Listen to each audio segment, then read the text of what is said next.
ગીર સોમનાથથી સમાચાર તાંત્રિક વિધિના નામે લાખોની ઠગાઈ તાંત્રિક વિધિના નામે 76 લાખની ઠગાઈ કર્યાની ફરિયાદ નોંધાઈ છે। જમીનમાંથી હીરા માણેક કાઢી આપવાની લાલચ આપીને ઠગાઈ કરવામાં આવી। પોલીસે મુખ્ય આરોપી આરિફ ઉર્ફે ભૂરો વરિયાળીની ધરપકડ કરી મહિલા પાસેથી સોના ચાંદીના દાગીના રોકડ રકમ પડાવી લીધા। અઘોરી બાબા સાથે મળી હીરા માણેક કાઢી આપવાની પણ લાલચ આપી હતી। કોર્ટે આરોપીના 8 દિવસના રિમાન્ડ મંજૂર કર્યા છે। વધુ जानकारी हमारे संवाददाता अर्जुन वाड़ा पासेथी प्राप्त करीशुं। अर्जुन, आ समग्र मामले पोलीसे कोनी सामे कार्यवाही हाथ धरी छे? ચોક્કસ ગીર સોમનાથ જિલ્લામાં અંધશ્રદ્ધા અને તાંત્રિક વિધિના નામે ચાલતી મોટી ઠગાઈનો વેરાવળ સિટી પોલીસે પર્દાફાશ કર્યો છે।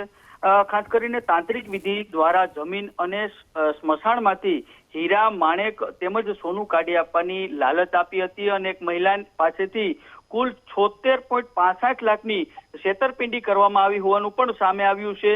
પોલીસે તપાસમાં આરોપી મહિલાને અઘોરી બાબા અને તાંત્રિક વિધિને નામે વિશ્વાસમાં લઈ ખજાનો કાઢી આપવાની વાત કરી હતી અને આરોપીએ મહિલાને વિવિધ વિધિઓ કરવાને બહાને સોના ચાંદીના દાગીના તેમજ મોટી રકમ રોકડ સ્વરૂપે પડાવી લીધી હતી અને લાંબા સમય સુધી મહિલાને ભ્રમમાં રાખી હતી કે લાખો રૂપિયાની તેઓ અહીંયાથી કાઢી આપશે।